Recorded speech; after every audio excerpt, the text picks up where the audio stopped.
Okay. Hi guys, I'm doing a little thing about how I tie my bows.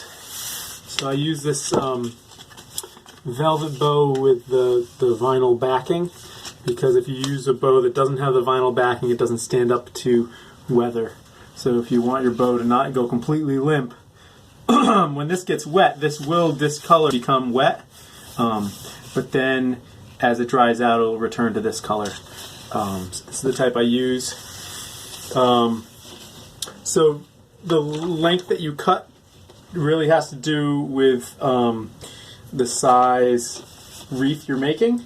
So I do maybe 4 feet for this medium-sized bow. If I was doing a narrower gauge ribbon for a smaller bow, I would use less, and if I was doing wide ribbon for a really big bow, I'd do more.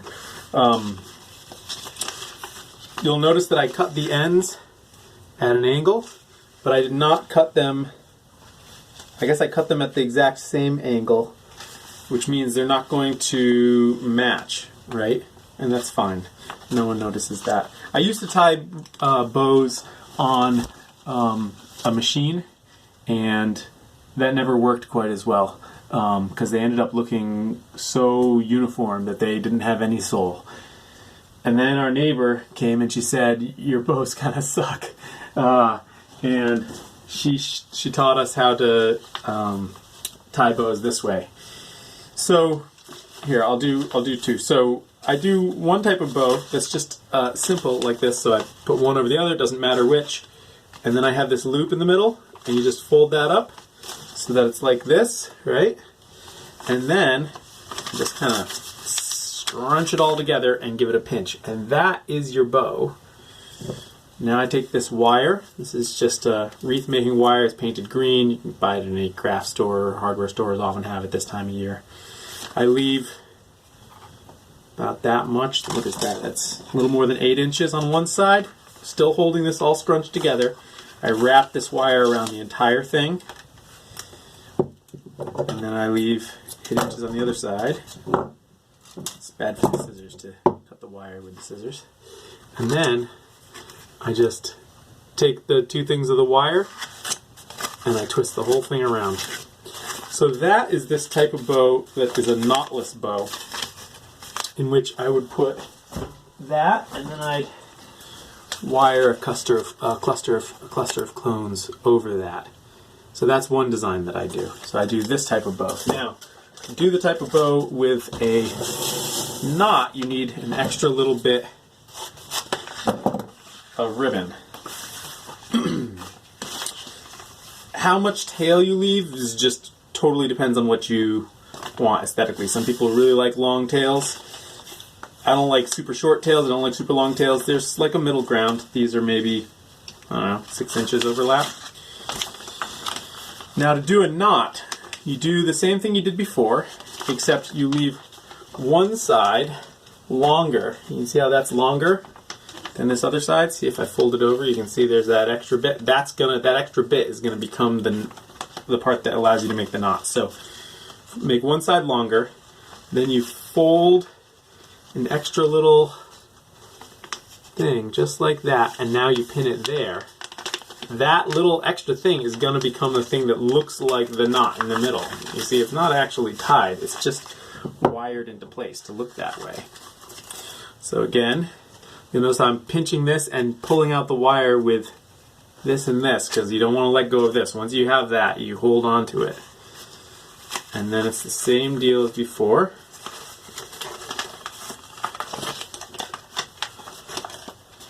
And now, so once I've gone around once, now I take this part here and I fold it over and I go once around on this side of it. So I started off here and then I folded this over and then I did one here, and that sort of holds that knot in place.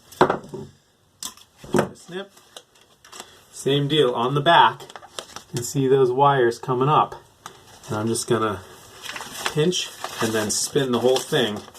And that's going to hold everything together just like that, right? Now, once you have this, you then need to give this a little primping. So the main thing you gotta do is sort of fold out the knot here. And then once you attach this, these go on either side of the wreath. And I like to put my bow in the bottom of a wreath. Once these go here, you then spin the wire in the back to attach it. So that's how you make this type of bow. I'll do it one more time, some with a darker ribbon. See if you get any better contrast. Just each one real quick. Get a sense of how fast it is and how you really don't need a wreath tying machine. And in fact, probably if I was using a machine, I'd be slower.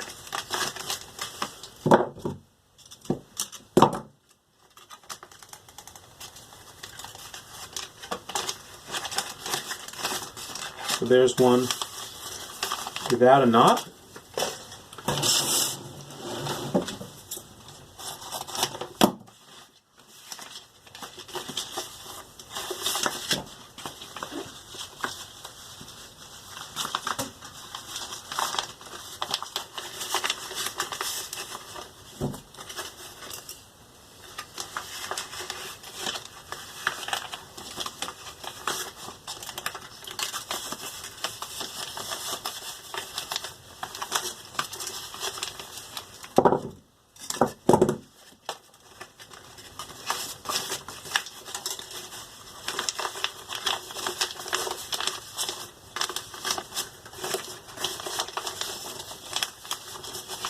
There's one with a knot.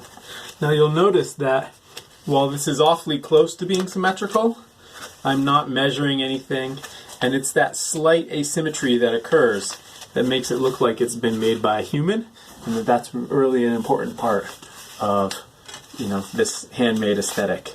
And it gives my wreaths a look that no wreath that you get at a store is going to have this kind of look to it. Stuff all over me.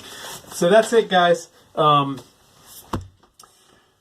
If you find this and you make wreaths and you tie bows with this, go to Instagram and use the hashtag. I don't know, what hashtag should we use? Well, tag me, Emmett Van Drysch, my name, but with underscores between the three parts. And I just like seeing what you do with it. So, thanks for watching.